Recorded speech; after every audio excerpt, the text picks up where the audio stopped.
hand lovely and on the other hand really distracting. So I'm so sorry for those of you for whom that might be distracting. I'm kind of hoping that a cloud will come eventually. So thank you for bearing with me around that. And I'm really, really excited to jump into Vayikra, to the book of Leviticus.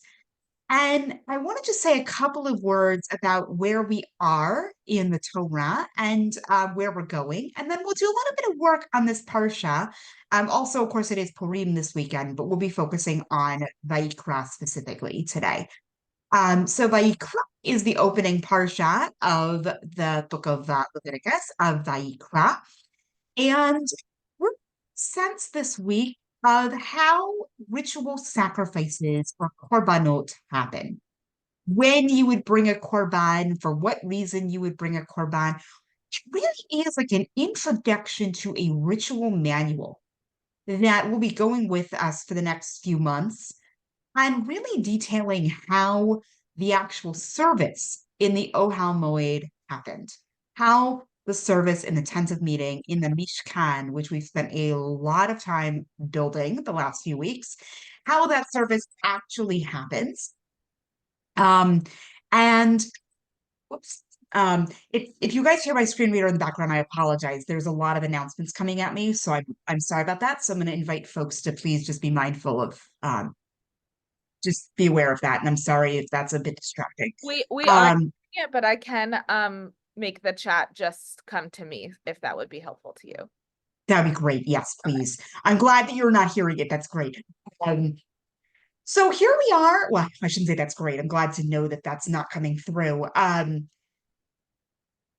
guess I would say with Leviticus, like we are in a place of really engaging in ritual action around the service in the Ohel Moed, in the tent of meeting that we have spent the last many weeks building. And we spent those weeks building the Ohel Moed very deliberately and bringing in lots of different kinds of materials and bringing in lots of intentionality. And there are all kinds of instructions, the artisans who created the Ohel Moed. I'm now really going to get introduced to the Kohanim who actually served in the Ohel Moed. And we're going to get a sense of what that service involved. And I am not an anthropologist, but I find this ritual very, very interesting. And I think that for a long time, there have been a lot of folks who've thought about Leviticus as this really deeply, I should maybe one way to say it is a really complicated book. A really complicated book to kind of get our heads around, a really, really complicated book to think about how to integrate into modern Jewish life, or might find it to be a bit embarrassing, which I think is unfortunate because I think the ritual explained here is something that really draws people into a religious experience that for us today is very foreign. I don't know anyone in my own life who would be interested in animal sacrifices coming back. There are those who are, and that is not a that is not a way of worship that I have any desire for. But it's interesting to think about what that action was emblematic of in its context. Something that I was listening to a beautiful podcast by my colleague and teacher, Rav Shai Held of Hadar. Some of you may have heard it, talking about how the Torah was given in the kind of context it was given. And one of the things that's really interesting is that regardless of how you personally feel about how the Torah came to be, how the Torah was given, there is one to say that it has its context. And the context it has grows and changes as we grow and change and we move with the Torah. But that's not to say that there isn't a cultural context in which it originally was given. So we live with a paradox, many of us live with a paradox that says the Torah is eternally relevant in every generation. And the Torah was given in a particular time and context. For those who would say the Torah is exclusively given to us through human hand, it's much easier to think about the specific time and context. And for those for whom that feels really hard, and those who say that no, the Torah was entirely divinely given on Sinai, it can be really, really hard to imagine that there's a context. But when we the book of Vayikra in particular, I think that its original context or its particular context is extremely important for understanding why Vayikra, why Leviticus is where it is and is as important as it is. And within Leviticus itself, we're in the heart of the Torah, we're in the middle of the Torah. And it's hard to believe that we are already at the book of Vayikra. I don't know about you, but this year feels like it's been both very fast and very slow.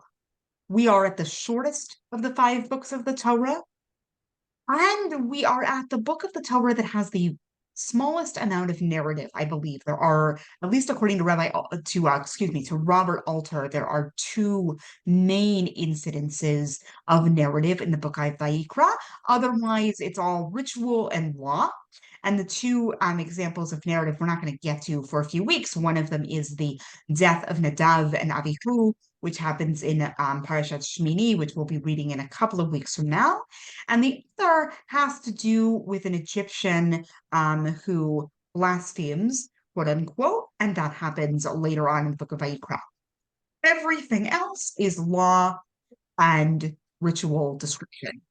And so, given that, it can feel really difficult to even begin to know how to relate to this Sefer, to this book. So, what I want to invite us to do today is to really actually do what a lot of folks do who are commenting on this parasha. And I'm going to give a bit of an overview, and then we're going to really focus in on the opening words of Vayikra. So, Parsha this week, Vayikra, as I said earlier, and thank you for sharing screen, our Parsha this week really starts out please feel free to share screen again. That's great. Our parsha is an explanation, an explication of different kinds of offerings, um, having to do with burnt offerings, having to do with animal sacrifices, as I said, grain offerings as well, also some instruction about what happens when you go astray from your values and how do you come back into alignment with Hashem. That's particularly talked about in the 5th chapter of Vayikra. And all of this instruction is given over to Moshe from within the tent of meeting. Hashem calls to Moshe. That's what we're going to really focus on. Hashem calls to Moshe from within that tent of meeting and offers this elaborate explanation of different sacrificial offerings. The Kohanim, once they receive the offering from the person bringing it, there's a very particular way in which they offer it upon the Mizbech, upon the altar. And the specificity, I think, really matters. I will say personally, it's a little bit hard to kind of wrap my mind, my very 21st century mind, around why the particular ways in which this offering is made is so significant. But it really matters ritually for not only the person offering the offering, but also for how that offering is received. And I want to draw our attention before we move into the actual opening verse of Vayikra. I want to draw our attention to the notion of a korban. And we're going to spend a little bit of time thinking about this today. Korban, which is brought forward many times in our parsha. And a korban comes from the root kuf resh bet, which means to come close. The korban is given because it is a way of coming closer to God. And in Vayikra, and we'll see this in our parsha and in the book in general, there are very particular guidelines around what the animal that is being offered can be like. The animal cannot have a mum, that'll come up in later parshiot and later portions. And that can be really troubling for the modern reader. It certainly is troubling for me, but in its context, When we think about what a korban is fundamentally an act of drawing close to the source. It's an act of giving over what you most treasure. And doing that is a way of drawing oneself close to the divine. And so when these offerings were brought, they weren't just brought just from the random flock, they were brought from the best of what people had. And what the best people had at the time, and I've really come to appreciate this over the years, is, animals as a means of wealth and status. And again, I know for a lot of moderns that's very challenging. It's really emblematic of what a person had, of their possessions, of their livelihood, of their way of being in the world. Being able to bring that to God was an act in that context, or in Leviticus's context, of incredible devotion. This entire book really is about devotion in lots of different ways. Our Parsha of Vayikra brings forward different aspects of that and brings forward a lot of the rules and regulations of how you do this because details matter. Anyone who's engaged in any kind of ritual processes knows that details really, really matter because there's a larger arc at work. And I'm going to engage us in a little bit in a conversation about ritual and how that shows up in our lives, because ultimately I think that that's what Vayikra is about. Really asking us to understand why these kinds of things are so important and what things that I want to caution us against. Oftentimes, people think in wider culture, in the wider culture, especially in the United States, but I would say probably lots of other places as well, Vayikra, or the book of Leviticus, gets a really bad rap. Gets a really bad rap because it's seen as extremely arcane. It's seen as extremely primitive. Neither word I particularly like, but I'm using them to kind of illustrate how this book is often understood. And also, it's really understood as this thing that no longer applies. It's like, well, there was this cult, quote unquote, there was this sacred service in the Ohel Moed, and we live in a different world now, and this is kind of paltry, and we're just going to put it over here. And what actual impact does it have on anybody's lives, right? How does this have any effect on how we actually live our lives? And, when you're sitting in synagogue and you're reading the Parsha, right? Like, as I was preparing for today and reading this week's Parsha, I'm thinking to myself, do I take any of this from the Torah and really apply it into my life? What I recognized and what I really want to teach today is that what we're really striving for when we think about the book of Vayikra is it's not about, how do I somehow bring a grain offering, right? As it talks about in the second chapter of Vayikra, right? Do I bring a korban mincha to Hashem? And what kind of oil do I bring as part of that mincha offering? And how do I like bring all of that to the ohel? The question really is, what are ways in which my time is being spent? What am I actually contributing daily? How am I living my life in accordance with the way that I want to be living? And this leads me to thinking about Musar, which is something that I practice and something that I am teaching. And the soul traits that I recently was working with was wholehearted devotion. It's fundamentally what I believe Vayikra is actually about in the best way. This book is an act of wholehearted devotion on behalf of our ancestors, bringing their offerings to the Ohel Moed, to the Kohen. The Kohen, in an act of sacred service, then took what we brought and actually brought it to the Mizbeach, and the Mizbeach being the altar, and then it became a Reach Nichoach Ladonai, a Reach Nichoach Lashem, a pleasing odor, which is a kind of interesting way to translate it. It was an acceptable coming to closeness. It was received. And I think that it's hard, again, as I've said, for a lot of us to really get this kind of ritual action. Because even in our prayer lives, for a lot of us, I think it's very hard to access this. It's very hard, whether through the Siddur or through our own prayer, to access that place of wanting to come close to. And this is our ancestors' way of bringing that to the Ohel Moed. And this is our Torah's way of teaching us a bit about ritual. So I want to now actually open our Torah, open our Chumash rather, and you can look at your Sefaria screen. We're going to look at the first pasuk of the parsha that begins this entire series of offerings. And I'm just going to go ahead and read the Hebrew.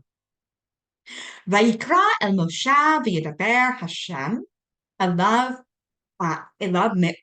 me'ohel moed lemor. So our first verse, Vayikra el Moshe v'yedaber Hashem elav me'ohel moed lemor. Hashem calls to Moshe from within the Ohel Moed. Hashem speaks to Moshe from within the Ohel Moed. There is a calling, Vayikra, there is a Vayidaber, that Hashem will speak to, and Hashem calls to Moshe. And ultimately, in our next verse, Moshe will be given instructions on exactly what to do. The Bear of an Yisrael v'amata alehem. Now, after that, we're going to get a series of instructions from Hashem to Moshe. And Moshe will then convey those again to Bnei Yisrael, which brings us back to the last time I taught Torah study for Shemot, and we talked all about Aharon being the mouthpiece for Moshe. It's very interesting to kind of bring that full circle here. And there's a certain way in which we have this Mishkan. We've built this Mishkan. Hashem is now in that Mishkan and calling to Moshe and is going to offer, here are all the ways that we serve, that the people will bring their offerings. And there are a lot of commentators that talk about the small aleph and Vayikra. I'm not going to go there so much today, except to note that in the actual Torah scroll itself, the aleph in Vayikra is smaller than it typically would be. And I want to just focus our attention on the notion of calling out to Moshe from within this Ohel Moed, from within this tent of sacred service. Often it gets translated as the tent of meeting or the tent of appointed things, because Moed can often mean appointed times. We will talk later on in our learning of Vayikra about the calendar. I think that it's even more poignant to translate the Ohel Moed as the tent of sacred service. And the ways in which Torah is revealed there through very particular actions, which really is a dovetail from our last many weeks of Shemot, when we've gotten all kinds of actions about how to build and the particular ways in which to build and the particular ways in which different materials were brought. And I want to just zoom us out a little bit and think about what it means in our own lives now to find ourselves being called to do something, right? Because ultimately, the people are being told by Moshe, who has been called to by God, to speak to this desire for closeness.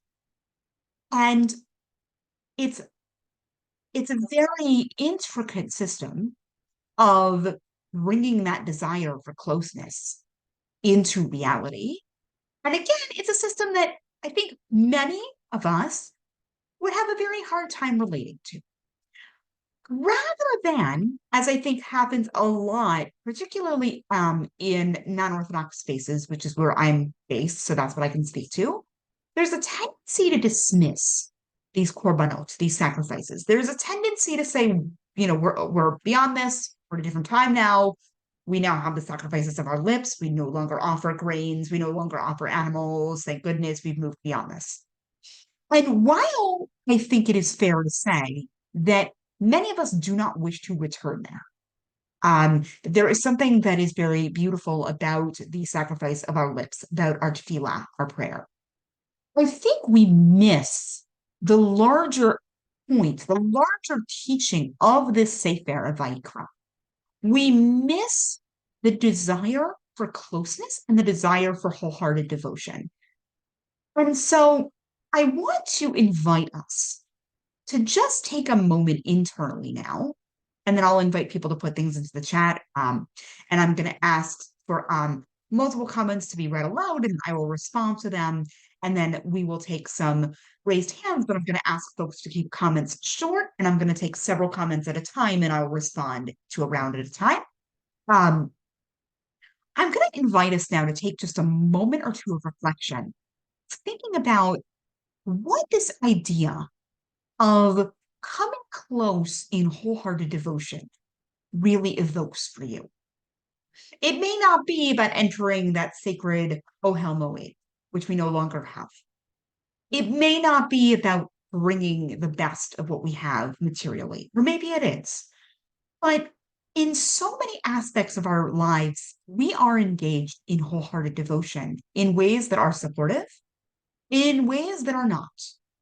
These korbanot were brought because human beings needed a way to ritualize what they experienced in their lives, whether it was a korban chatat, the sin offering, because they missed the mark, whether it was whether it was an olah, the burnt offering, whether it was a zavach shlamim, right? Any of these things that were brought, any of these different offerings. And I'm going to pause now for just a moment or two of silent reflection. And then I will invite folks to put your comments into the chat, and then we will take a few of those. And then we'll listen to some folks if they want to speak verbally. And again, please keep, if you are speaking verbally, please keep your comments short, and I will take several comments at a time.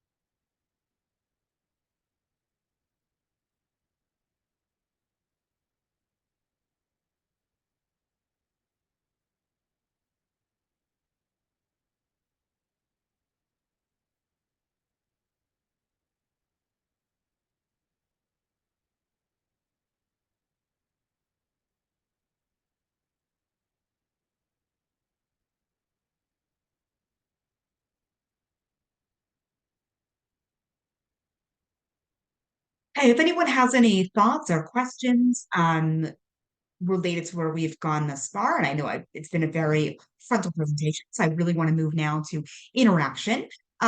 Please feel free to put any comments or insights into the chat, and I will invite some of those to be read aloud.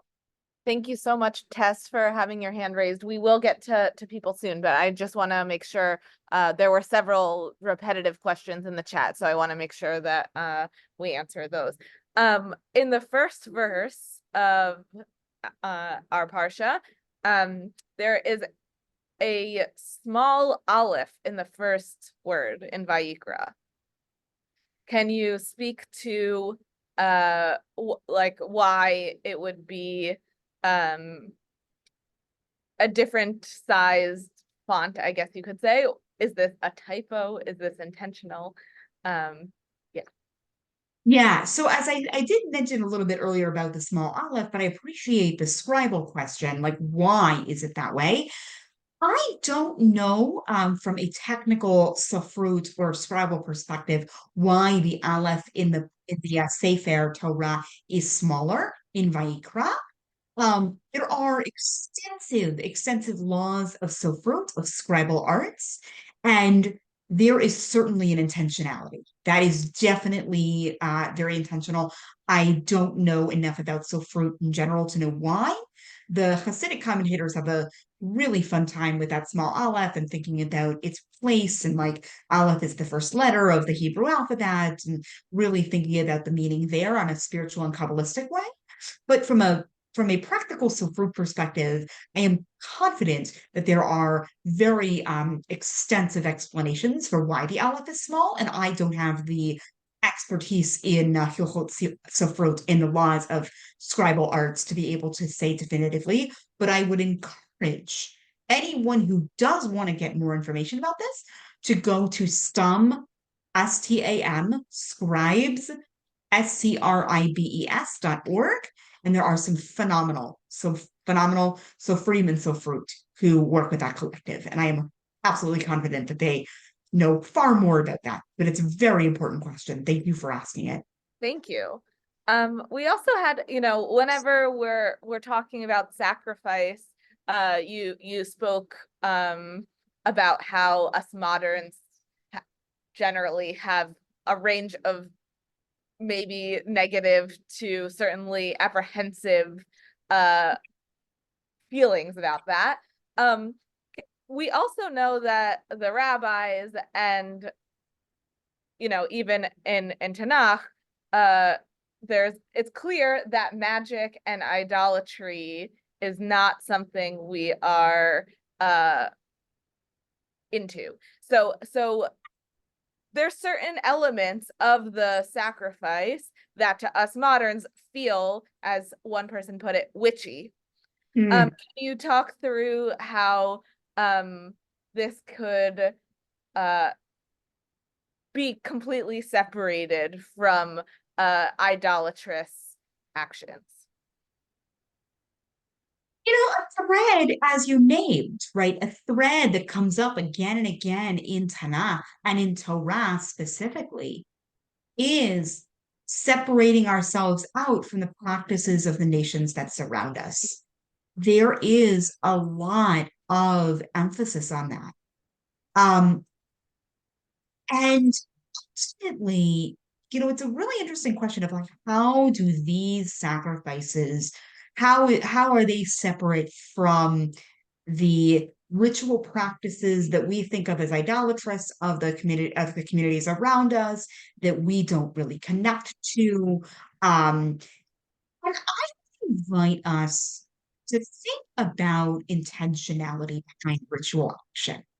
Ultimately, that I think is what idolatry fundamentally is about, right?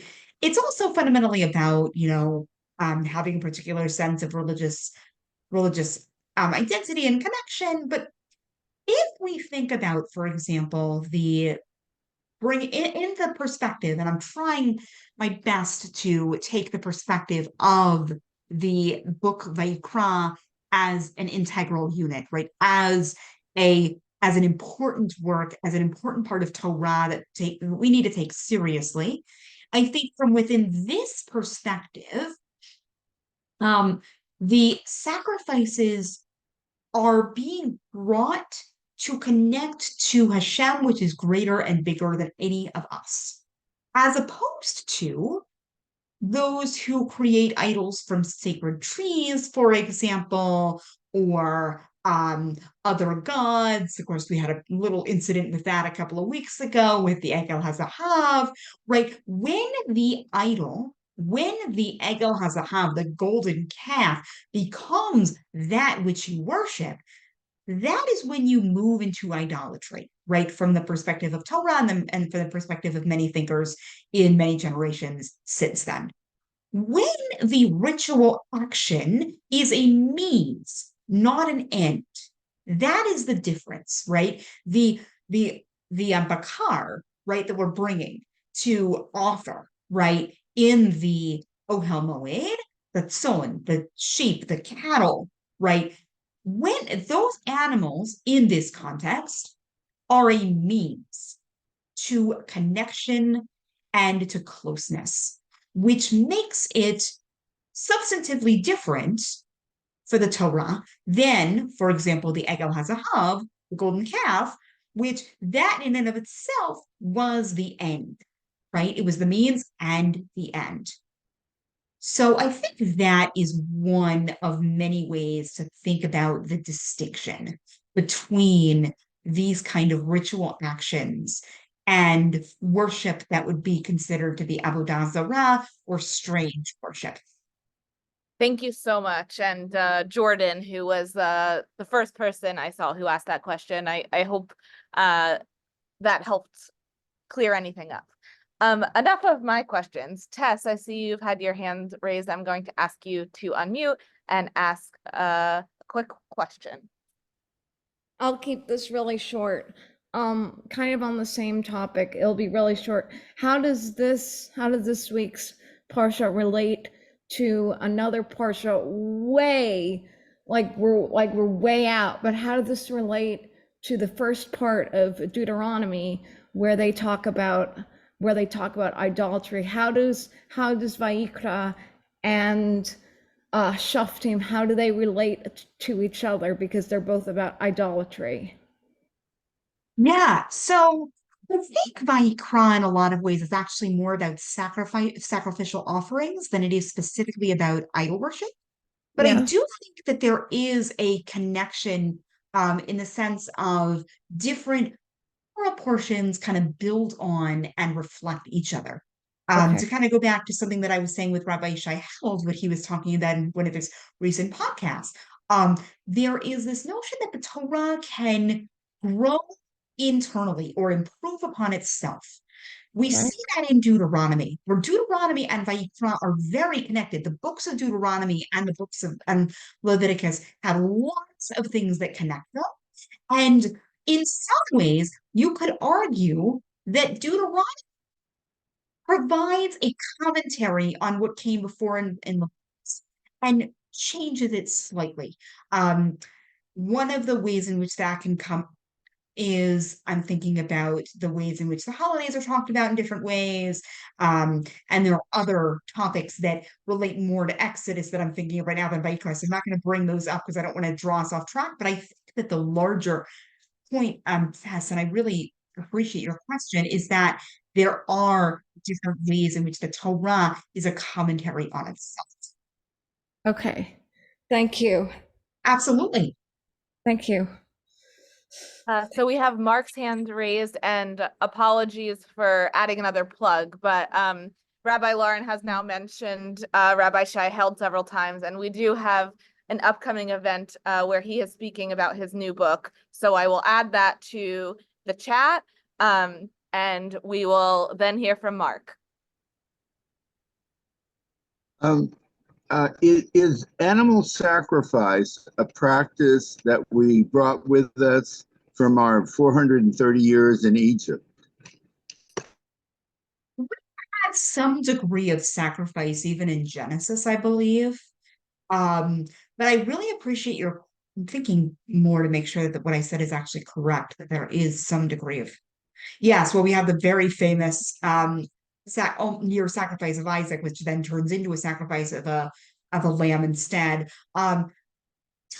If we got this directly from Mitzrayim, from Egypt, or if it was prior to that. But I think that that's a really interesting question that I would love to do more investigation into, where and how this is a practice. I think that it probably also, honestly, was probably something that derived from our neighbors. A lot of archaeologists feel that we, the Jewish people, when we were first emerging into the world, we kind of branched off from the Canaanites who no longer exist in the world, but that was the people that we kind of branched off from. So it wouldn't surprise me if that's actually the case, which, that's a very loaded question that we're not going to go into. But if that archaeological understanding is the case, that actually we came from the Canaanites, then or we branched off into our own people, then we may have very well gotten this kind of practice from our neighbors.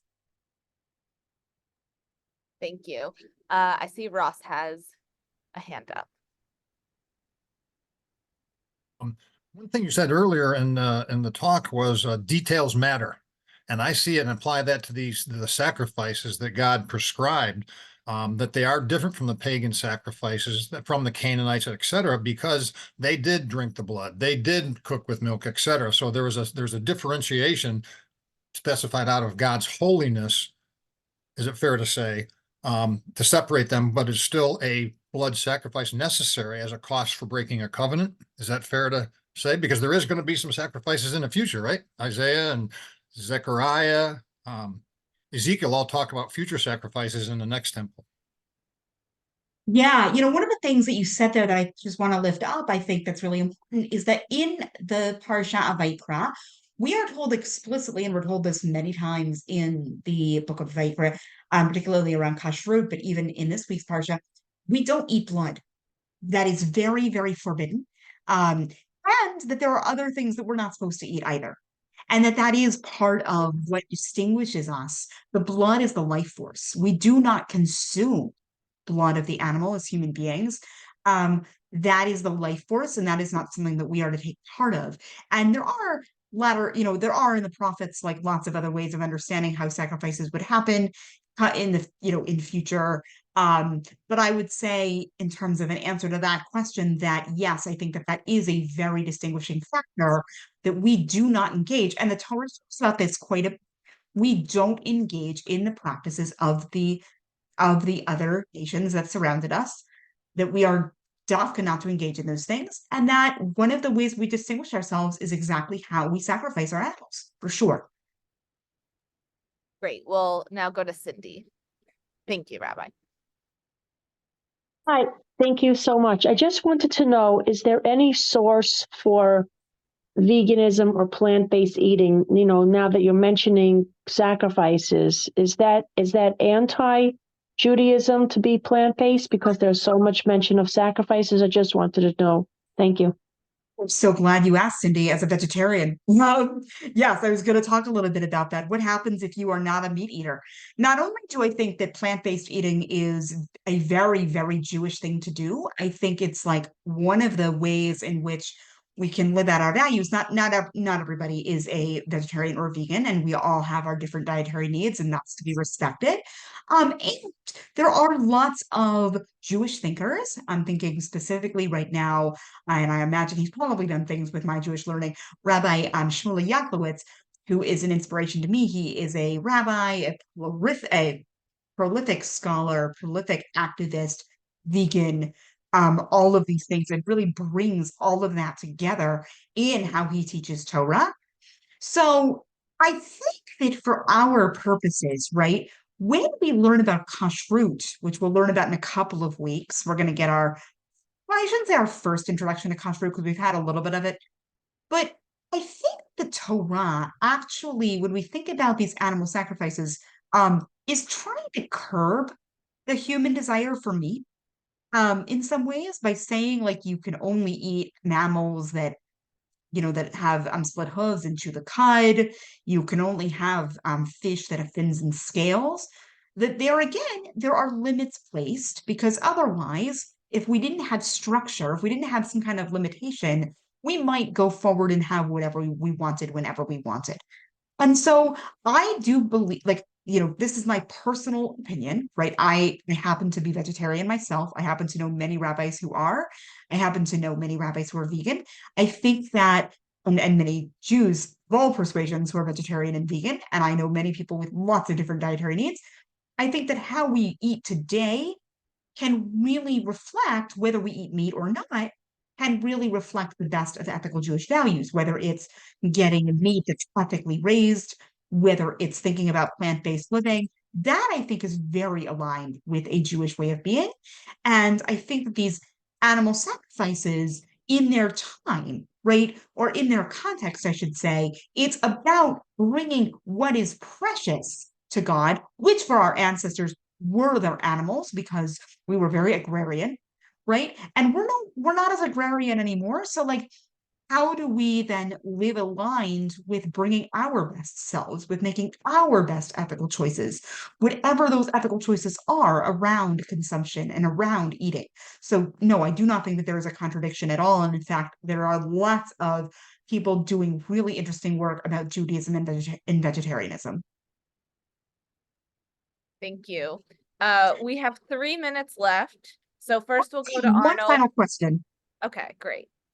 Arnold, you'll take us with our last question.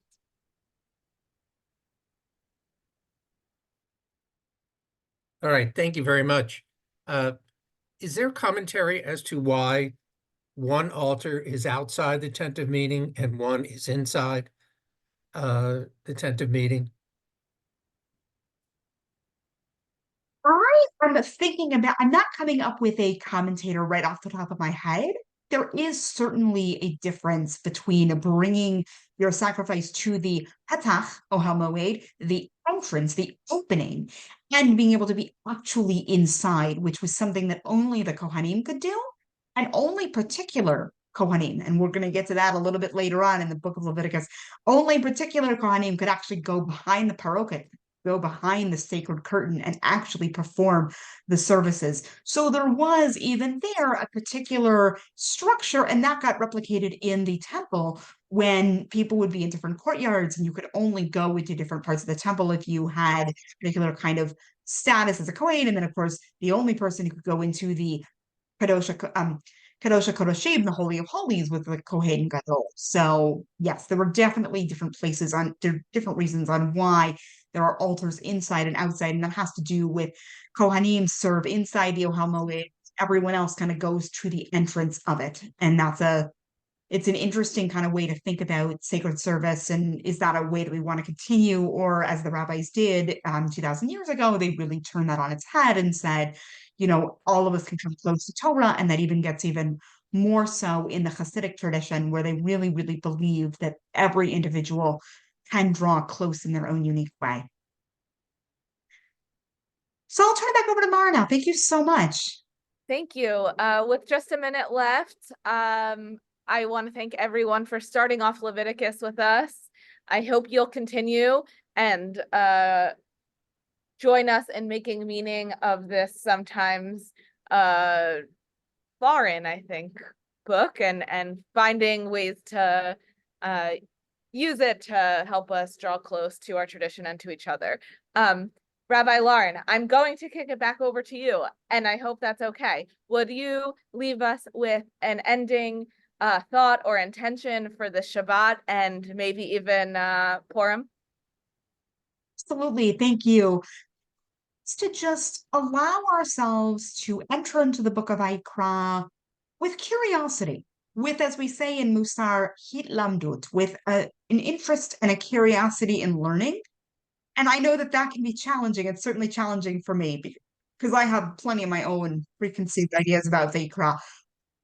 What if we just allow ourselves to be like, rather than saying, oh my gosh, this is so hard to read, and it certainly is, without denying that, but inviting us into curiosity. Why is this here? What, if anything, does this teach us? And when it comes to Purim, I invite us to observe Purim in ways that bring us a sense of elevation. Please find yourself in places that you feel good in, that you're with people that you want to be with. Purim can be a really tricky time of year. And so my blessing and my kavanah for all of us as we move into this Purim time is that we're able to observe Purim in a way that makes us feel connected to community, and in a way that makes us feel more separate, more together and less separate. Thank you so much. And with that, Shabbat Shalom. Wishing you Shabbat all Shalom, everyone. Bye-bye.